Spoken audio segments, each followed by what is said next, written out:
അതിലൊന്നാമത്തെ കാര്യം എന്ന് പറയുന്നത്, യാതൊരുവിധ സമ്മർദ്ദങ്ങൾക്കും അഥവാ സോഷ്യൽ പ്രഷറിനും കീഴടങ്ങാത്ത പ്രവാചകനായിരുന്നു ഇബ്രാഹിം നബി അലൈഹി സ്വലാത്തു വസ്സലാമയും അദ്ദേഹത്തിൻ്റെ കുടുംബവും.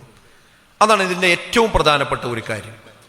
എന്നാൽ ഇന്നത്തെ മുസ്ലിം സമുദായമാകട്ടെ വ്യത്യസ്തമായ സമ്മർദ്ദങ്ങളുടെ കൊടുങ്കാറ്റിൽ ആടിയുലയുന്ന ഒരു കപ്പല് പോലെയാണ്. മാനസിക സമ്മർദ്ദത്തിനും സാമൂഹികമായ സമ്മർദ്ദത്തിനും വിധേയമായിട്ടാണ് ഇന്ന് നമ്മുടെ പുതിയ തലമുറ ഇസ്ലാമിന് നിരക്കാത്ത പല കാര്യങ്ങളും ഇന്ന് ചെയ്തുകൊണ്ടിരിക്കുന്നത്. വല്ലാത്തൊരു പ്രഷർ ഇന്ന് നമ്മുടെ പുതിയ തലമുറയെ വേട്ടയാടിക്കൊണ്ടിരിക്കുന്നുണ്ട്. അത് സോഷ്യൽ മീഡിയകൾ ഉണ്ടാക്കിയ പ്രഷറാണ്.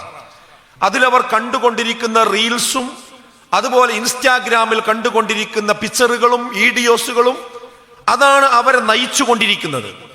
അതുകൊണ്ട് തന്നെ ഏതൊരു വിഷയം പറയുമ്പോഴും അതിൻ്റെ ഒരു മെന്റൽ പ്രഷറിൽ നിന്നുകൊണ്ടാണ് അവർ കാര്യങ്ങളെ കണ്ടുകൊണ്ടിരിക്കുന്നത്. അതുകൊണ്ട് തന്നെ കൽപ്പനകൾ, പലപ്പോഴും മതപരമായ കൽപ്പനകൾ അവർക്കൊരു കീറാമുട്ടിയായി മാറിക്കൊണ്ടിരിക്കുന്നു. അതിനോട് വല്ലാത്ത അസ്വസ്ഥത അവർ പ്രകടിപ്പിച്ചുകൊണ്ടിരിക്കുന്നു. മാനസികമായി നമ്മളൊന്നും അറിയാത്ത ഏതൊക്കെയോ സമ്മർദ്ദത്തിന്റെ വഴികളിലൂടെ അവർ കടന്നുപോയിക്കൊണ്ടിരിക്കുന്നു. നിങ്ങൾക്കറിയുമോ, ഈ കഴിഞ്ഞ ഒരു വർഷമായി നമ്മുടെ കേരളത്തിൽ ശരാശരി 9,000-ഓളം ആളുകൾ ആത്മഹത്യ ചെയ്തിട്ടുണ്ട് എന്നാണ് കണക്ക്. ആ 9,000-ഓളം ആളുകളിൽ കൂടുതലായിട്ട് എണ്ണം വർദ്ധിച്ചു വന്നുകൊണ്ടിരിക്കുന്നത് പുതിയ തലമുറയാണ്, അഥവാ കുട്ടികളുടെ എണ്ണമാകുന്നു എന്ന് നമ്മളെ ഞെട്ടിപ്പിക്കേണ്ട ഒരു വിഷയമാണ്.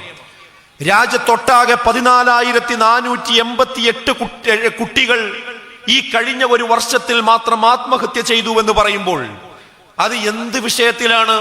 ഒന്നുകിൽ മൊബൈൽ ഒന്ന് വാങ്ങിവെച്ചതിന്റെ പേരിൽ, അല്ലെങ്കിൽ റിമോട്ട് ഒന്ന് വാങ്ങിവെച്ചതിന്റെ പേരിൽ, അല്ലെങ്കിൽ വാപ്പ അല്പം ഒന്ന് ശൗര്യത്തോടുകൂടി എന്തോ ഒരു കാര്യം ഉപദേശിച്ചതിന്റെ പേരിൽ, അല്ലെങ്കിൽ അവൻ ചോദിച്ച ഒരു കാര്യം സമയത്ത് നടത്തിക്കൊടുത്തില്ല എന്നതിന്റെ പേരിൽ എത്രയും വേഗം ബാത്റൂമിലേക്ക് പോയി ആ ഷാളെടുത്തുകൊണ്ട് ആത്മഹത്യ ചെയ്യുന്ന ഒരു സാഹചര്യം ഇന്ന് നമ്മുടെ പുതിയ തലമുറയിൽ വർദ്ധിച്ചുകൊണ്ടിരിക്കുകയാണ്.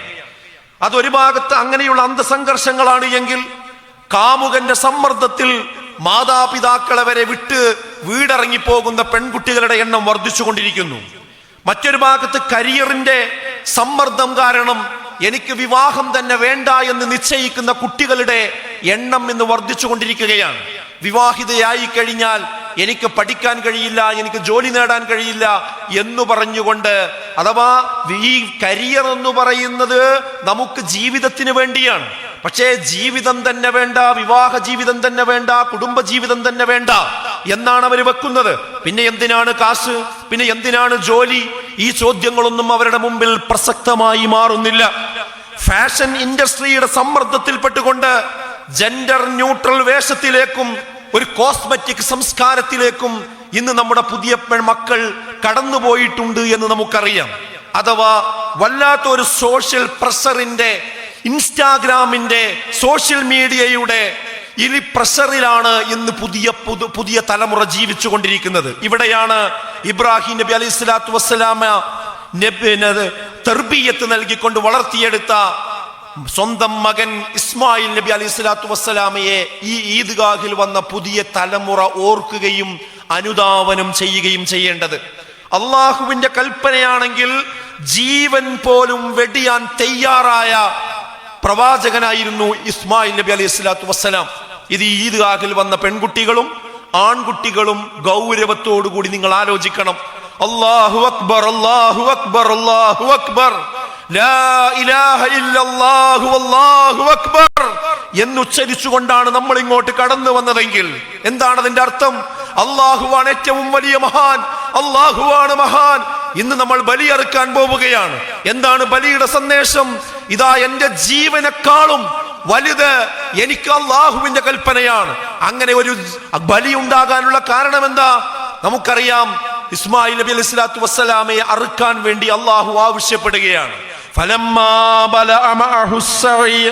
എന്നിട്ടവൻ എന്റെ കൂടെ ഓടിച്ചാടി നടക്കാൻ പ്രയത്നിക്കുവാൻ, പണിയെടുക്കുവാൻ പ്രായമായ സമയം. വാപ്പമാര് ശ്രദ്ധിക്കണം. ഇന്ന് നിങ്ങളുടെ 4 വയസ്സ് 5 വയസ്സ് പ്രായമുള്ള കുട്ടികളുടെ കൈ പിടിച്ചുകൊണ്ട് നിങ്ങൾ കടന്നു വന്നപ്പോ നിങ്ങൾക്ക് എത്രമേൽ സന്തോഷമുണ്ടായിട്ടുണ്ട്.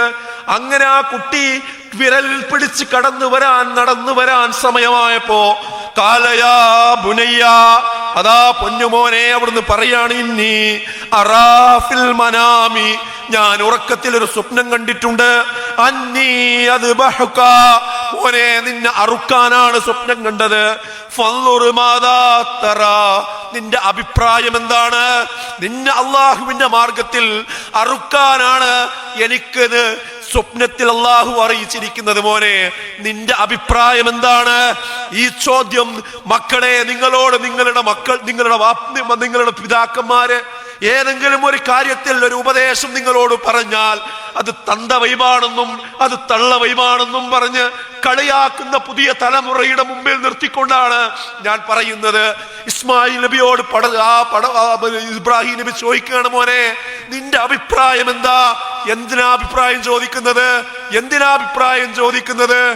ഏതെങ്കിലും ഹറാമായ കാര്യങ്ങളിൽ നിന്ന് വിട്ടു നിൽക്കുന്ന വിഷയമല്ല, മറിച്ച് നിന്നെ അറുക്കാൻ അല്ല പറഞ്ഞിരിക്കുന്നു. ഈ വിഷയത്തോട് നിന്റെ പ്രതികരണം എന്താ? അവിടുന്ന് പറഞ്ഞു, യാ അബതി, പൊന്നുവാപ്പ,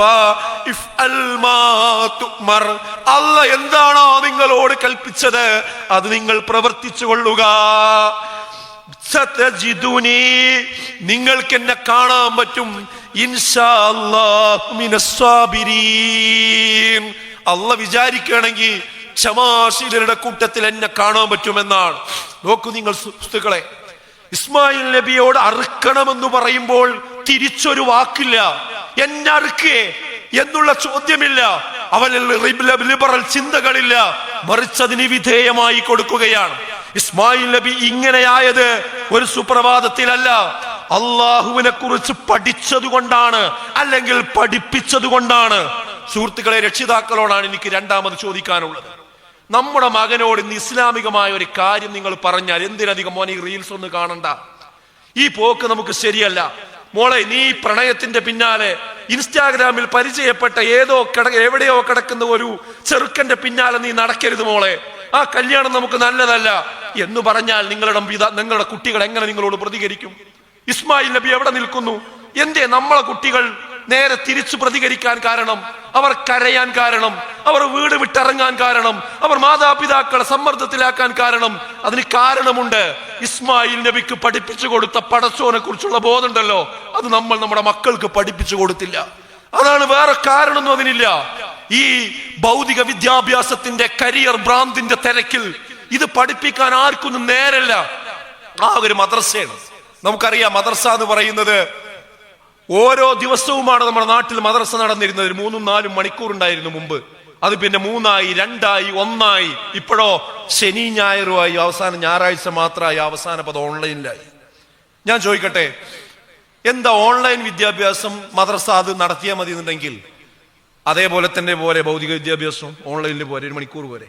എന്താ അതൊരു മണിക്കൂർ പോരാന്ന്? ഒരു +2 പഠിക്കുന്ന, എൻട്രൻസിന് പഠിക്കുന്ന ഒരു കുട്ടി നിൽക്കുകയാണെങ്കിൽ അവൻ പഠിച്ചു തീർത്ത ഭൗതിക വിദ്യാഭ്യാസത്തിന്റെ പുസ്തകം അട്ടിക്ക് വെച്ചാൽ അവനേക്കാൾ 2 ഇരട്ടി നീളുണ്ടാവും.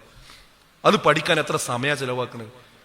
സ്വന്തം കുടുംബത്തിൽ ഒരാൾ മരിച്ചാൽ പോലും നമ്മൾ അവരെ കൊണ്ടുവരാൻ ഉദ്ദേശിക്കുന്നില്ല, അവന് ട്രെയിനിങ്ങിലാണെന്ന് പറയും, അവൻ കോച്ചിങ്ങിലാണെന്ന് പറയും, അല്ലേ? ഒരു കല്യാണത്തിൽ പങ്കെടുക്കാൻ പറ്റില്ല, ഇതൊക്കെ സാക്രിഫൈസ് ചെയ്തിട്ട് നമ്മൾ പഠിപ്പിക്കണില്ലേ? ഞാൻ പറയുന്നത് ഇതൊന്നും പഠിപ്പിക്കണ്ടെന്നല്ല, പക്ഷെ ഇതിന്റെ കൂടെ പടച്ചോൻ ആരാ, പരലോകം എന്താണെന്നും കൂടി പഠിപ്പിച്ചു കൊടുക്കണം. അതിന് നമ്മൾ മറക്കരുത് സുഹൃത്തുക്കളെ. ഇതാ മദ്രസന്റെ അഡ്മിഷൻ സമയത്തിലേക്കാണ് നമ്മളൊക്കെ കടന്നു പോകുന്നത്. നമ്മളെ കുട്ടികളെ നിർബന്ധമായിട്ടും മദ്രസ കോംപ്രമൈസ് ചെയ്താണ്ടല്ലോ ഈ കുട്ടി ഡോക്ടറായിട്ടും കാര്യമില്ല, എഞ്ചിനീയർ ആയിട്ടും കാര്യമില്ല, ആരായിട്ടും കാര്യമില്ല. ഈ കുട്ടിനെ ഈ ദുനിയാവിൽ നമുക്ക് കിട്ടൂല. വയോജനങ്ങൾക്ക് വേണ്ടി പ്രത്യേകമായൊരു വകുപ്പ് ഇപ്പോൾ പുതിയ ഗവൺമെന്റ് ഉണ്ടാക്കിയിട്ടുണ്ട്. എന്താ വകുപ്പ് ഉണ്ടാകാൻ കാരണം? ആ ലോകത്ത് യൂറോപ്യൻ നാടുകളിലൊക്കെ വൃദ്ധരായ ആളുകൾ ഒറ്റപ്പെട്ടുകൊണ്ടിരിക്കുകയാണ്. അവിടെ മാത്രമല്ല, കേരളത്തിലെ അവസ്ഥ എന്താ? എല്ലാവരും യൂറോപ്പിലും അവിടെയും ഇവിടെയാണ്, മക്കളൊക്കെ അവിടെയാണ്, സ്വന്തം വാപ്പിമ്മി മാത്രമാണ് പ്രായമാകുമ്പോൾ ഒറ്റക്കുള്ളത്, നോക്കാൻ ആരുള്ളത്? എന്താ അവസ്ഥ? അപ്പൊ ഈ ദുനിയാവിലും മക്കൾ നമുക്ക് എന്ത് ചെയ്യൂല, ശരിക്കും പ്രയോജനപ്പെടൂല എന്ന് ഞാൻ പറയും.